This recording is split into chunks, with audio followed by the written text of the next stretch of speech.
Guys, स्वागत है आप सभी का मेरे एक और न्यू ब्लॉग में। आई होप आप सभी लोग अच्छे होंगे और मेरा ब्लॉग एंजॉय कर रहे होंगे। और मेरे चैनल पे अगर आप लोग पहली बार आए हों तो प्लीज़ मेरे चैनल को लाइक, सब्सक्राइब और शेयर करें। तो यहाँ पे सुबह का समय है। सुबह क्या हो गया है, थोड़ा टाइम और सारा काम हो गया, मतलब जो डेली का मेरा होता है, झाड़ू पोछा, नहलाना, मम्मी को नाश्ता, मतलब सब कुछ हो गया। मैं भी नाश्ता कर ही चुकी हूँ और अभी बनाना है खाना। तो खाने में अभी सिर्फ मैंने आटा गूँथा है और बनाई हूँ चटनी। और अभी सोच रही थी कि आज सिर्फ सब्जी रोटी बनाऊँगी, तो मैं इस ले रही थी सब्जियाँ और इसको साफ़ करके अभी धुल लिए हैं। और यहाँ भी कट करूँगी क्योंकि बहुत गर्मी है। चलती हूँ, कमरे में ही बैठ के कट करूँगी। और ये मैंने धुल भी लिया इसको, ऐसे ज़्यादा सा दिख रहा है। ये चलती हूँ।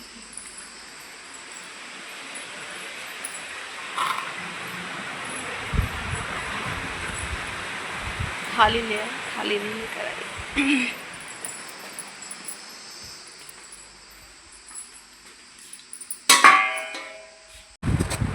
तो ऐसे बैठ के मैं सब्जी कट कर रही हूँ। बाल भी धुले थे आज, तो बाल भी सूख जाएगा क्योंकि गीला रहता है, ऐसे तौलिए लपेटे रहो ना। और गर्मी से और ही मतलब अजीब सा लगता है, गरम गरम सा सर लगने लगता है। और सूख जाता है तो ठीक ही रहता है। तो वही मैं कट कर रही हूँ और बाल भी सूख जाएगा।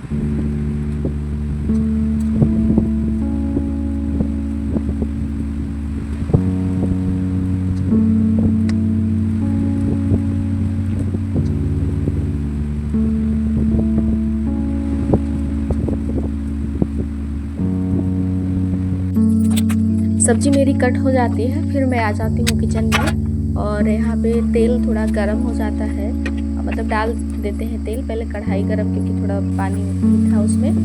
और तेल गर्म हो गया तो प्याज डाले थोड़ा पहले, उसके बाद सब्जी डाल के नमक भी साथ ही डाल देते हैं, जिससे गल जाए अच्छे से और हो भी जाए। और लगे हाथ में रोटियाँ भी बना रही थी, क्योंकि जो है पापा को कहीं जाना था तो मुझसे बोले थोड़ा जल्दी करने के लिए, तो ये मैं बना रही थी।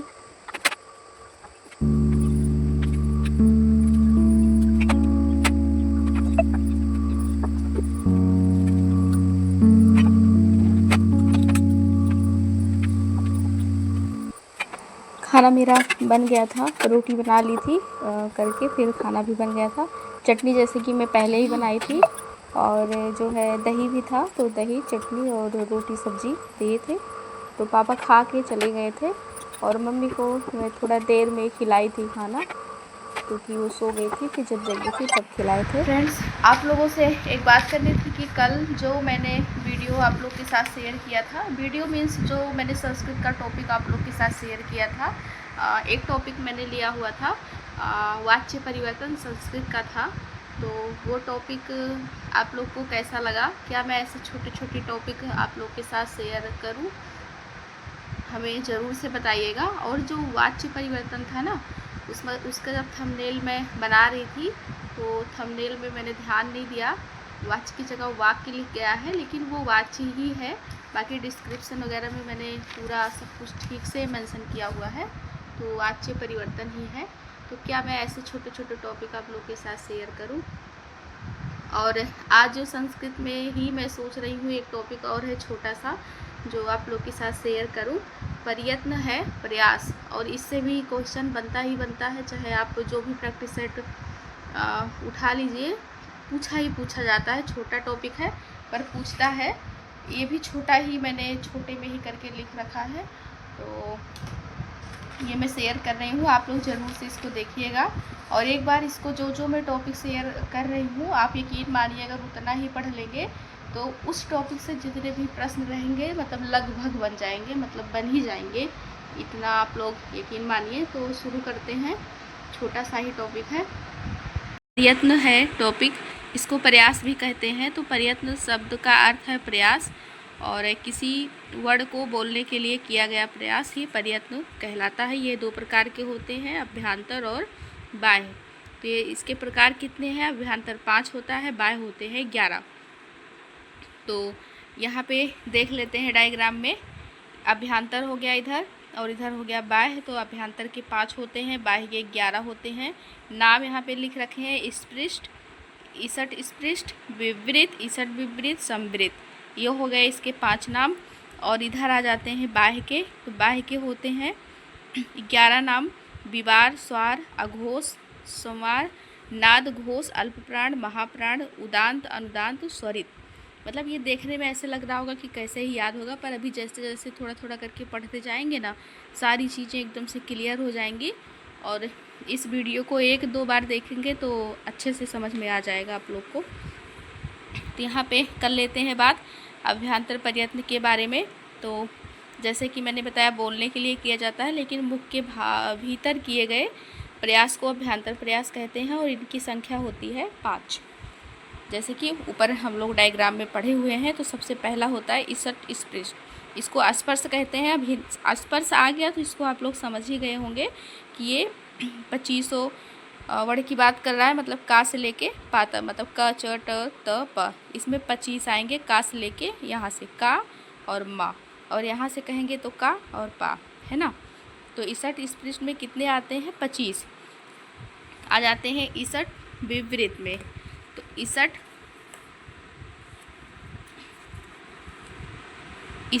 विवृत में मैंने ऐसे लिख रखा है, चाहे तो आप सीक्वेंस से, ये पेज बार बार ऐसे उड़ जा रहा है कुछ रख लूँ इस पर, टॉर्च रख दिया है, अब नहीं उड़ेगा, ये थोड़ा भारी सा था। तो यहाँ पे जो सीक्वेंस है कि स्पृष्ट के बाद ईसट स्पृष्ट, तो जो है यहाँ पे हम लोग ने स्पृष्ट के बारे में पढ़ा, तो अब ईसट स्पृष्ट के बारे में पढ़ेंगे। मेरे मुंह से निकल गया था विवृत, क्योंकि विवृत के बारे में अभी यहाँ पे हम लोग पढ़ेंगे। तो यहाँ पे आते हैं ईसट स्पृष्ट, ये होते हैं 4 प्रकार के। इसमें आते हैं अंतस्थ, य, र, लावा, और य, र, लावा प्रत्याहार में पूछ ले तो यण में आता है। अब यहाँ पे हो गया विवृत। विवृत में सारे स्वर आते हैं, बस जो ये ब्रैकेट वाला ही ध्यान में रख लेंगे ना तो सारी चीज़ें याद हो जाएगा। मतलब स्पृष्ट में का से मा तक आता है, ईसट स्पृष्ट में अंतस्थ आते हैं, विवृत में स्वर आते हैं जो 9 होते हैं हमारे, और स्वर को ही अच कहते हैं प्रत्याहार में। और ईसट विवृत में ऊष्म आते हैं। अगर यहाँ अंतस्थ आ गया तो यहाँ पे ऊष्म आएगा। इसकी भी संख्या 4 होती है, तीनों सा और हा। तो ये सल प्रत्याहार, ये प्रत्याहार भी देखिएगा, मतलब जितने भी प्रश्न से घुमा घुमा के बन सकते हैं ना, सारे इसमें दे रखा है। थोड़ा मैं जल्दी जल्दी कर रही हूँ क्योंकि वीडियो बहुत ज़्यादा लॉन्ग ना हो, और मुझे लग रहा है क्लियर हो गया होगा आप लोग को। और यहाँ पे आ जाते हैं संवृत के बारे में। तो संवृत में हर्ष आ होता है। अगर पूछ ले, कभी कभी पूछ लेता है ये अवस्था किस में आती है, तो संवृत में आती है। जैसे साध्यावस्था, उच्चारण अवस्था, और ये गलत हो गया है, ये प्रयोग अवस्था। मतलब तीनों अवस्था अगर पूछे किस में आती है तो संवृत में आती है ना। इतनी चीज़ें क्लियर हो गई होंगी। मतलब स्पृष्ट से शुरू करना है, का से पा तक, और ईसट स्पृष्ट अंतस्थ आते हैं, विवृत में स्वर आते हैं, और ईसट विवृत में ऊष्म आते हैं, और संवृत में आ आता है, और 3 अवस्था आती है, साध्य, उच्चारण और प्रयोग, है ना। आगे चलते हैं। ये उसी को मतलब समझाया गया है कि जैसे ये तो तीनों हो गया, विवृत, संवृत, अभ्यंतर, प्रक्रिया अवस्था, साध्यावस्था, ये ऐसे समझाए थे, पर ये नहीं, ये ज़्यादा इम्पोर्टेंट है। ये है जो इसका समझाया गया है, ये है जब हर्ष आ प्रक्रिया अवस्था में होता है तब उसका अभ्यंतर प्रयत्न विपरीत होता है ना। ये अगर हर्ष आ होगा तो इसका मतलब अभ्यंतर क्या होगा? अभ्यंतर ये हो गया, मतलब ये डायग्राम से समझ सकते हैं, प्रयत्न विपरीत होता है। दूसरा है जब हर्ष आ, मतलब ये प्रक्रिया अवस्था जरूर कहेगा तो आप लोग जान जाएंगे कि किसकी बात कर रहा है ये। जब हर्ष व साध्य अवस्था में, मतलब इसकी बात कर रहा है, उच्चारण अवस्था या प्रयोगावस्था में होता है, तब उसका अभ्यंतर प्रयत्न संवृत होगा। मतलब अगर तीनों अवस्था की बात की जाएगी तो संवृत होगा, अगर सिर्फ एक अवस्था की, प्रक्रिया अवस्था की बात की जाएगी तो विपरीत होगा। बस इतना सा ध्यान देना है इसमें। आगे देखते हैं, बहुत थोड़ा सा है। आगे आ जाते हैं बाह्य प्रयत्न पर। तो बाह्य प्रयत्न होते हैं 11। किसी वर्ण को बोलने के लिए मुख के बाहर किए गए प्रयत्न को बाह्य प्रयत्न कहते हैं। इनकी संख्या होती है 11। अब यहाँ पे देखेंगे खर और हस। तो खर में कौन कौन से आएंगे? विवार, श्वास, अघोष। ये भी पूछ सकता है, जैसे कि खर में कौन कौन से तीन ऑप्शन इसमें का दे दे, हस का, और एक ऑप्शन इसमें का, तो ये ध्यान रखना पड़ेगा। मतलब 2-3 बार ऐसे बोलेंगे ना तो याद हो जाएगा। ये खर में विवार, श्वास, अघोष, हस में आएगा संवार, नाद, घोष, है ना। अब इसको ध्यान कैसे रखेंगे कि मतलब पहला दूसरा ऐसे बना लेंगे बॉक्स, तीसरा चौथा पांचवा एक में हो जाएगा, पहला दूसरा एक में हो जाएगा, तो जो और इसमें हो जाएंगे तीनों सा, और इसमें हो जाएगा यारा लावा, और इसका जो है हा यहाँ चला आएगा। मतलब समझ रहे हैं ना, जैसे कि अल्प प्राण महाप्राण वाला होता है वैसे सेम है। तो इसमें यही ध्यान रखना है कि पहले दूसरे में यहाँ पे तीसरा चौथा पांचवा, यहाँ पे इस तीनों सा रहेगा, और यहाँ पे यारा लावा हा। ये बन गया डायग्राम, अभी अच्छे से समझ में आ जाएगा। तो ये हो गया खर, और ये हो गया हस। अब खर हस की बात क्या कर रहा है? इसी तीनों की बात कर रहा है। तो ये खर हो गया तो वही मतलब विवार, श्वास, अघोष हो गया, और ये हस हो गया तो सवार, नाद, घोष। पूछेगा कैसे? जैसे कौन सा विवार है, विवार में तो जैसे कि 3 ऑप्शन इसमें का दे दिया और एक ऑप्शन इसमें का दे दिया। इसीलिए मैं कह रही ना, डायग्राम से आप करेंगे तो बिल्कुल भी चीज़ें आपको भूलेंगे नहीं, क्लियर रहेगा। अब इसी डायग्राम से ही ये चीज़ आपको क्लियर हो जाएगी। थोड़ा मैं ऊपर करूँ अच्छे से। तो यहाँ पे जो 11 संख्या थी, अभी मैं आपको काउंट कराऊंगी 11 हो रहे हैं कि नहीं। फिलहाल देख लेते हैं। अल्प प्राण, अल्प प्राण में जैसे हिंदी में होता है ना, पहला तीसरा पांचवा, और इसमें यड़ प्रत्याहार आते हैं, जैसे यारा लावा, है ना। और इसको अंतस्थ भी कहते हैं, यड़ को ही तो अंतस्थ कहते हैं, अभी आगे हम लोगों ने पढ़ा है। और ये हो गया महाप्राण, महाप्राण में दूसरा और चौथा आता है, इसमें सल प्रत्याहार, तीनों सा और हा रहेंगे, इसको ऊष्म कहते हैं। और जैसे 11 कैसे काउंट कर लेते हैं, 1 2 3 4 5 6 7 8, और ये उदांत, उच्च उदांत अगर पूछेगा, ये सिर्फ ऐसे सूत्र ही दे के पूछ लेता है कि ये वाला ऑप्शन है, जैसे तीनों ऑप्शन दे दिया, एक कोई अलग सा ऑप्शन दे दिया, तो इसमें से आपको करना रहेगा। ये ध्यान रखेंगे ना तो आ जाएगा। उदांत में उच्च उदांत ये रहेगा पीछे, अनुदांत में नीचे अनुदांत, लेकिन ये उच्च किस में है, नीचे किस में है, ये ध्यान रखना है। स्वरित में समाहारा स्वरित। और ये हो गया कंप्लीट। ये कुछ नोट्स हैं, मतलब जो हम लोगों ने पढ़ा उसी के बारे में दे रखा है। जैसे यहाँ पे उदांत के लिए कोई पेज ही परेशान कर रहा है बार बार में। उदांत के लिए कोई चिन्ह का प्रयोग नहीं होता है, अनुदांत के लिए होता है ऐसे, पाई जो है खड़ी और बेड़ी का है, स्वरित के लिए ऐसे होता है ना। इसको जो है तो इस प्रत्याहार को मतलब 1 या 2 बार पढ़ लेंगे तो अच्छे से चीज़ें क्लियर हो जाएंगी।